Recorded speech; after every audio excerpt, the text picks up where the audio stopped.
Donnie Brasco, completing our 1997 Al Pacino retrospective. Why? Because I felt like doing the devil's advocate, and then I decided I want to watch Donnie Brasco, and they both came out in 1997, both starred Al Pacino. Both very good movies, and showing very different styles of one of the most famous and significant actors of all time. When I introduce you, I'm gonna say, this is a friend of mine. That means you're a connected guy. Now, if I said instead, this is a friend of ours, that would mean you were a made guy. A capiche? When Lefty brought Donnie into his world, Who's this guy? This is Donnie, a friend of mine. he took a risk on a kid he hardly knew. And I'm gonna have to school you, my friend. School me in what? So Donnie Brasco is a true-ish story, um, inspired by a book written by Joseph D. Pistone, who was a noted FBI agent. He spent, I think, 4 or 6 years undercover. I don't remember which. I think it was 4. I think it was 4 years undercover, and it was supposed to have only been 6 months, which is misquoted in this movie as being 3 months. So Joseph Pistone went undercover in the late 70s, and this was back when undercover operations were still a fairly new thing. Originally, the FBI was actually discouraged from going undercover. It was considered too easily corruptible. But Pistone went under, and he kind of fell into a major crime family. He was originally just supposed to be kind of boosting, people that were hijacking trucks and that kind of thing. But he ended up catching the interest of some major mob players in late 70s New York City. And because of that, he found himself at the center of, some of the major crime organizations of the time. And his operation kept getting extended and kept getting extended. It ended up being years instead of months, and he really helped dismantle one of the major crime syndicates in New York City at that time. And of course, his book was optioned for a movie, and the movie was made. And it was called Donnie Brasco, which was his alias. He was Donnie Brasco, the Jewel Guy. This movie was directed by Mike Newell, and it is a major outlier in his filmography. The guy mostly does comedies. He's, like right before this, he had done Four Weddings and a Funeral. After it, he did one of the Harry Potter movies. I mean, I think this is the only movie he made that you could even really call violent, except for that dumbass Prince of Persia movie, which was a summer blockbuster thing. It wasn't exactly hard R like this. And he was kind of hired because he was different. That was sort of the thinking, is there had been so many mob movies released after Martin Scorsese's Goodfellas hit in the early 90s, that by 97, there was already a little bit of a concern that there was market saturation. The book was released, I think, in 1988. So they thought they'd get this guy who was, an unconventional choice, and hopefully he would bring something new to it. And what Mike Newell brings to this movie mostly is an intense respect for the craft of acting.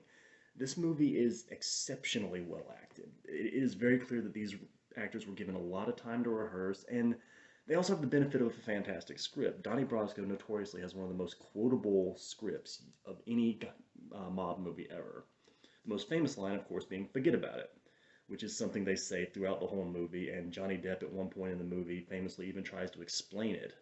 Like, forget about it can mean I agree. Forget about it can mean fuck you. Forget about it can mean this is awesome. Forget about it can mean you're an idiot. Like, it's just kind of a catchphrase for this particular crew of mobsters. It's just one of the little things they say all the time. I personally prefer Al Pacino's repeated line throughout the movie, "Ain't the question." Whenever someone frustrates him and kind of gets him off track, he says, "It ain't the question." But, yeah. So the cool thing about 1997 for Pacino is that he produced two classic movies, Donnie Brasco and Devil's Advocate, and you see the two complete opposite sides of this very famous actor. Now, Al Pacino, you could say he is in either Godfather mode or Scarface mode. Those are his two most typical approaches to a role, meaning he's either very quiet and considers his role very carefully and very carefully crafts a character. The Godfather, I'm going to give him an offer he can't refuse. Or he's Scarface, and he just goes big, and he has fun. Like, say hello to my little friend. It's one or the other. And they're both great. I mean, Pacino's fantastic in most everything he's in. He has had a few paycheck movies in his later career, the most notorious being Jack and Jill, that god-awful Adam Sandler movie, where Adam Sandler is himself and his sister, and Al Pacino plays himself, and apparently Al Pacino was so unhappy with the way the movie turned out, he tried to block its release. I never saw it, but I have heard it is god-awful.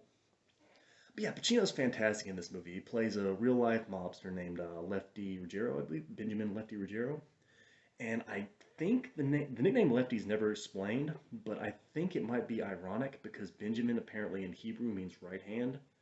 So, but I don't know. It never says in the movie. So the big thing is that Joe Pistone gets undercover as Donnie Brasco with this particular group of kind of low-level wise guys.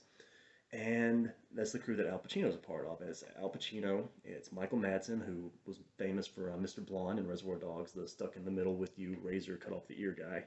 He also starred in Species. He did some fairly significant stuff in the 90s. Kill Bill Volume 1 and 2, where he was Bill's brother, Bud, the guy in the trailer. It's probably the last really significant role he'll frankly ever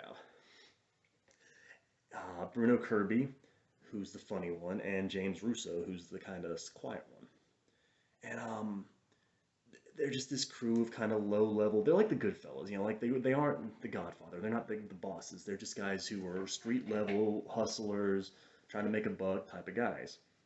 But through the course of the movie, Michael Madsen's character, Sonny Black, who's also a real guy, becomes more ambitious, and because he's becoming more ambitious, he starts moving up, and he brings his crew with him. So Donnie Brasco ends up being in with some kind of top dogs in the mafia at the time.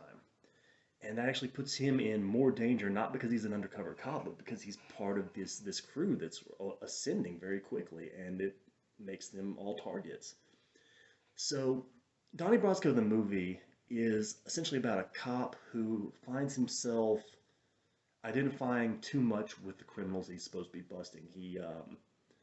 Around the halfway point of the movie, you really start to notice that he's just acting more like a gangster.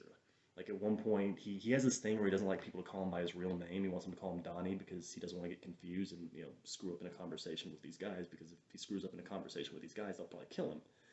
So at one point in an airport, after he just decks this guy, he's talking to this other guy, and the guy says, "Listen, Joe, you can't." He says, "Call me Joe again, I'll cut your fucking throat." Like he just keeps getting more and more mob. He acts more and more like a mobster as the movie goes on.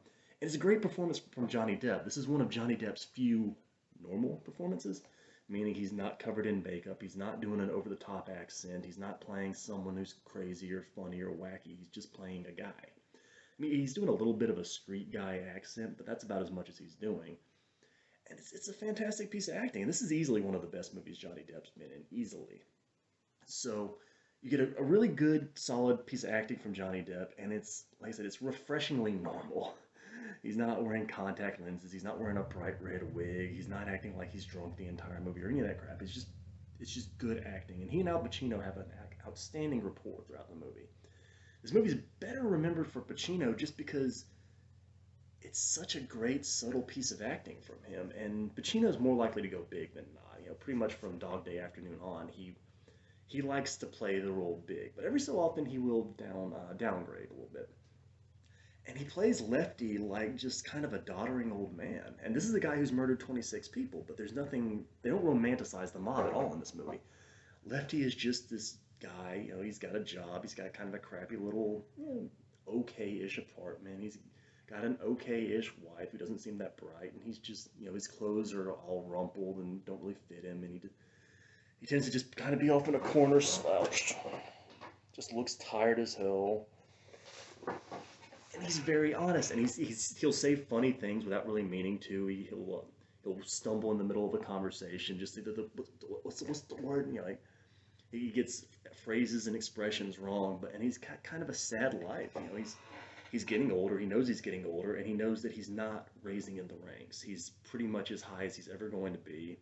His son's got a serious drug problem, and in Donnie, he kind of sees an opportunity to have a protege, not only to have someone to look up to him, not only to have a son that doesn't embarrass him, he's very embarrassed of his drug addict son, but also to potentially help a guy do what he couldn't and help a guy make something of himself. And the relationship between them is really pretty sad. Donnie, over time, really bonds with Lefty, and that kind of becomes the big issue, is that Donnie knows that when he comes out, these guys are going to find out he's a cop, and Lefty is going to be executed because Lefty is the one that vouched for him, that got him in with the crew in the first place. So that's the dilemma, but At the same time, Donnie is almost never home. He's married. He has 3 kids with Anne Heche.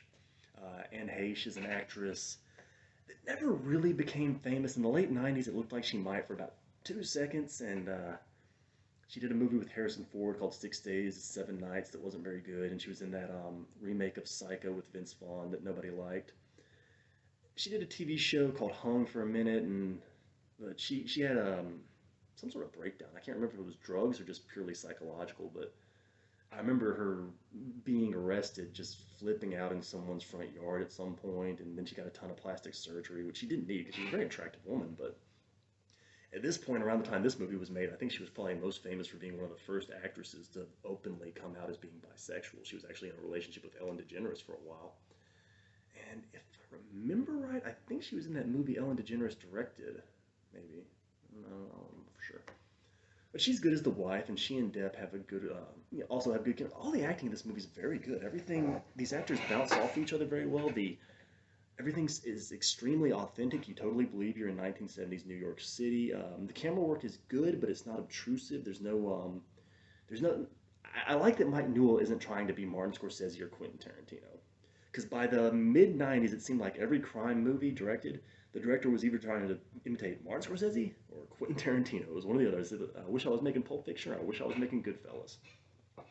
So, and speaking of Goodfellas, Joe Pesci was actually considered for the role that Bruno Kirby plays, the kind of comic relief of the gang. But and keep in mind, this book was written before Goodfellas was even released. So by the time Goodfellas got released and won Joe Pesci an Oscar, it was like, yeah, Joe Pesci's not going to take this role because it's not a huge part. So he ended up going to Bruno Kirby, and Bruno Kirby's good in this movie. I haven't seen him in a whole lot of movies. Sleepers would be probably the first thing I think of him. He was the dad in Sleepers, that revenge flick about the kids that would go from they get abused in the White Youth Department of Corrections run by Kevin Bacon, and they get out as adults. One of them's Brad Pitt, and they want revenge. Very good movie. And James Russo, the other member of the crew, I like him a lot. He was always kind of a low to mid tier character actor, but it's always cool seeing him pop up and stuff. He was in Public Enemies, the other really good Johnny Depp crime movie. He plays his mentor in the beginning during the prison break. So the good cast, good solid. The score, I love the score for this film as well. This was back when scores could really have personality. Today, scores never have any personality. It's always just really basic background noise. But this is a score that has a melody that helps set a tone. It's a very sad score, and when Al Pacino starts talking about certain things, like after his son overdoses at one point, he says like his heart stopped like a watch, and like a watch they've got to wind it back up again. And he talks about how he's in the same hospital that his son was born in. He's sitting outside, worried out of his fucking mind, I think is how he puts it. And his son's in the hospital asleep. He says he's made no progress. And it's moments like that this is very humanizing for this guy. Lefty Al Pacino's Lefty is so memorable because he's so human. He could be your dad's broken down buddy. He could just be that guy that sits at the bar and just kind of quiet, and if you talk to him, he'll tell you about how he's always broke, which is something Pacino complains about throughout the movie. He said, like towards the end, he says, "If ever I had $100 in my pocket, I'd give you 50." Very quotable movie. I love this movie. So that is really what this movie is remembered for, is how great Lefty's one of the best, most well-written, best acted crime figures in all of film. But even beyond that, this is still a very good movie. Like I said, it also includes really good acting from Johnny Depp, and watching his transformation as the movie goes on, to where it stops seeming like an act and he starts acting like he does with the gangsters, even when he's with his family. There's one scene where he's arguing with his wife outside of marriage counseling, and their marriage counselor is the boss from Fight Club. You remember the boss, the guy, when Edward Norton beats the hell out of himself, the boss is just sitting there horrified. The boss is the marriage counselor. I think the actor's name is Zach Grenier, I think. I love Fight Club. But outside of the marriage counselor's office, when he and his wife are arguing, it looks for a minute like he's about to just attack her. She gets in the car and locks the door because she says she's thinking of leaving him. He says, "You won't leave me." And it's moments like that you can't imagine this character doing in the first 15, 20 minutes of the movie. But the longer things go on, the more he sees, the more he's a part of, and the more he kind of has to take part in these crimes. It just becomes second nature to him. It's just how he is. He says at the end of the movie, "I'm not." What does he say? "I'm not like them. I am them." Very quotable movie. So this isn't an action movie by any stretch. There is some violence. There's a very violent hit towards about the hour and a half mark, but it's not a violent movie. It's actually got a lot of humor in it. It's got some very funny lines in it. Like the montage of them partying in Florida has got some good jokes, like when Al Pacino falls asleep on the beach and they bury him in the sand, or the where they're playing tennis and they almost get into a fight. They're like swinging rackets at each other's heads. There's some good jokes in here. It's a 2 hour movie. It's about right at 2 hours. I think any longer it would be at risk of overstaying its welcome. But for the story they're telling, 2 hours is about right. And Michael Madsen. I got to talk about Michael Madsen. So most people, when they think of Michael Madsen, they think Tarantino's boy. He was in Reservoir Dogs, which is Michael Madsen himself has said, when I die, that's going to be on my fucking tombstone. Mr. Blonde from Reservoir Dogs. But he's also in the Hateful Eight. He was in the Kill Bill movies, more so the second than the first one. That really tiny part in Once Upon a Time in Hollywood.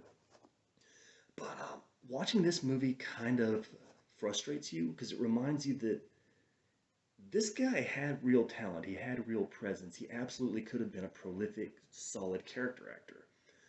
But when the 90s ended and he realized he was never going to be a star, like a true A-list, name above the title star, he stopped trying. Just completely dead, stopped trying. And now the only director that he will try for is Quentin Tarantino. And any other movie he's in, he just kind of grumbles his lines, and if they tell him to shout, he'll shout, but he doesn't really commit to it. And I don't know. And I've heard from people that have been on set with him that he'll just drink, he'll show up late, he'll badmouth the movie. He doesn't care. When he realized he wasn't going to be a movie star, he's just stopped caring. Like, even if you watch him in Sin City, he's just delivering his lines when he plays Bruce Willis's partner in Sin City. If you remember, he had glasses. It's like, not only are you going to get yourself killed, but you can get me killed too. Can't have that. Like, he's just not trying at all. And it shows. And he was replaced in Sin City too by Jeremy Piven. Honey, come here. I want to know where my husband is.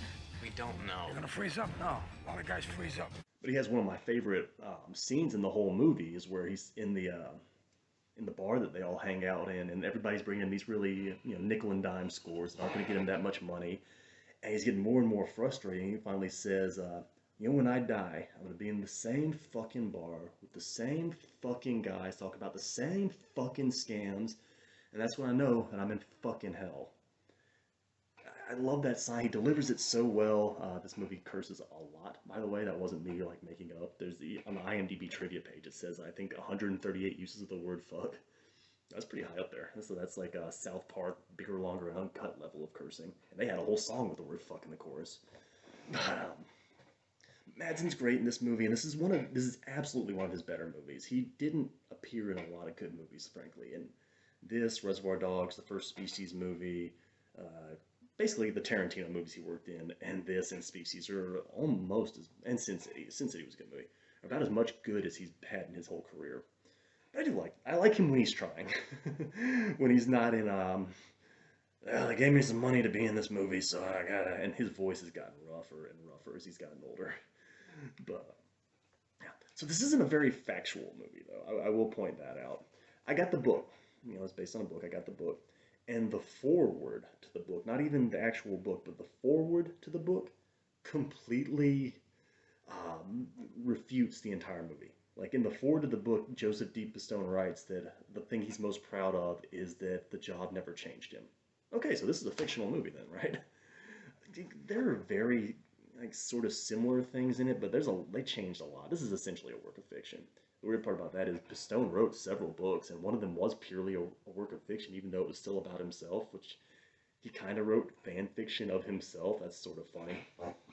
And Pistone has a cameo in this movie. He's one of the gangsters on the boat. He is with Santo Trafficante, the mob boss from Florida. I think he has one line, Mr. Trafficante has to leave. Now, he's kind of the guy, he's mostly bald, and he just kind of walks around with shades like this. Yeah. Quick cameo. He was a consultant on the movie. He had a hit on himself at the time, though, so whenever they would interview him for press materials on the movie, they'd have to pixelate his face. And, yeah, like I said, he wrote numerous books, and there are a couple of them that are factual. Like, one of them's called Declassified. It was stuff he couldn't write about in the original book, because I guess they were ongoing investigations. And they even got a TV show out of Pistone's writings called Falcone. It couldn't be called Donnie Brasco because I guess Columbia TriStar still owned the term Donnie Brasco, so they had to come up with another name. It wasn't successful. It got canceled pretty quick. But as far as other changes from what really happened, Nicky, the funny guy, the Bruno Kirby character, didn't die. Like, he wasn't killed. Um, Donnie Brasco was close with both Sonny Black, the Michael Madsen character, and Lefty. So in the movie, they essentially present Sonny Black as a villain. Donnie doesn't have much of a relationship with him. But in real life, they were about as close as Lefty and Donnie were, so they kind of condensed that together to give the movie its own bad guy. And in real life, Lefty wasn't the one that was killed for letting Donnie into the mob. Because they were trying to make him, like, make a full made guy. If you ever saw Goodfellas, where they talk about where you're made, that means you're actually part of the mob, you're not just a criminal. They were in the process of making him a full-fledged mobster. And yeah, the Michael Madsen character, Sonny, was executed because it was kind of considered to be he was the boss. Like, it was his call, not Lefty. Lefty had a contract on him too. Basically, all of them did because Donnie, like, none of you guys noticed that this guy was a cop. You're all useless and we're going to kill you all. And Lefty only avoided being killed because he was arrested before he could be killed. And what else do I got on this one? Yeah, that's about it. Joe Pistone never hit his wife, or at least never admitted to it. Yeah, so this is all around a very good movie. It's very quotable. Like Al Pacino, if you're a, what does he say? If you're a rat, I'm the biggest fucking mutt in the history of the mafia. Like, there are just so many great lines. It's very emotional. You really believe the relationship between Pacino and Depp, between Depp and Heche. Madsen's fantastic as just this bull in a china shop badass motherfucker. I love him when he's getting arrested in Florida and he just starts screaming and trying to break away from the cops. And he's such a big guy too that it's taking like 3 people to hold him down. That was cool. That was a good scene. So yeah, Donnie Brasco is one of the better mob movies. It's one of Pacino's best performances, absolutely. I would easily put it up there with Dog Day Afternoon, the first 2 Godfather movies, and Scarface, and Devil's Advocate. Yes, I don't know that I have too much more to say about this one. It's highly recommended. Yeah, I think that's about all I got. Anyway, so I'm gonna say, I forget to do this every time. You can see I spend so much time as a YouTuber. Like, share, subscribe, and yeah, that's all I got. Ending the 1997 Al Pacino retrospective. Goodbye.